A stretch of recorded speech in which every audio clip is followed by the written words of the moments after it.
নমস্কাৰ মই মজিদ দেশৰ লাখ লাখ পেটিএম ব্যৱহাৰকাৰীলৈ ভাল খবৰ পেটিএমক লৈ ৰিজাৰ্ভ বেংক অফ ইণ্ডিয়াৰ বৃহৎ ঘোষণা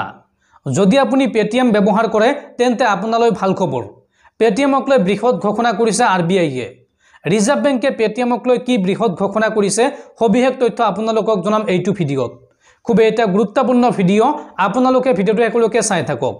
আৰু আপোনালোকে কোনে কোনে পেটিএম ব্যৱহাৰ কৰে সকলোৱে ভিডিঅ'টোত এটা লাইক কৰি কমেন্ট বক্সত জনাই দিয়ক তো বন্ধুসকল বলক আমি ভালদৰে জানিলো পেটিএমক লৈ ৰিজাৰ্ভ বেংকে কি ঘোষণা কৰিছে লাখ লাখ পেটিএম ব্যৱহাৰকাৰীৰ বাবে বৃহৎ ঘোষণা ৰিজাৰ্ভ বেংকৰ চিন্তাৰ কাৰণ নাই শীঘ্ৰেই বন্ধ হৈ নাযায় পেটিএম ভাৰতীয় ৰিজাৰ্ভ বেংকে এই সন্দৰ্ভত সদৰি কৰিলে বিশেষ তথ্য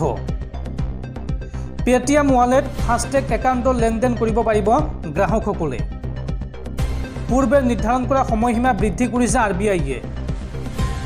29 ফেব্ৰুৱাৰীত বন্ধ নহয় পেটিএম 29 ফেব্ৰুৱাৰীৰ পৰিৱৰ্তে 2024 চনৰ 15 মাৰ্চ পৰ্যন্ত চলিব পেটিএম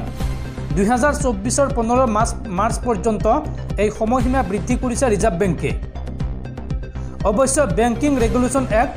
1949 ধাৰা 35 অধীনত পেটিএমৰ ওপৰত আৰোপ কৰা হৈছে কিছু বাধা শেহতীয়াকৈ এই তথ্য জনাইছে ৰিজাৰ্ভ বেংকে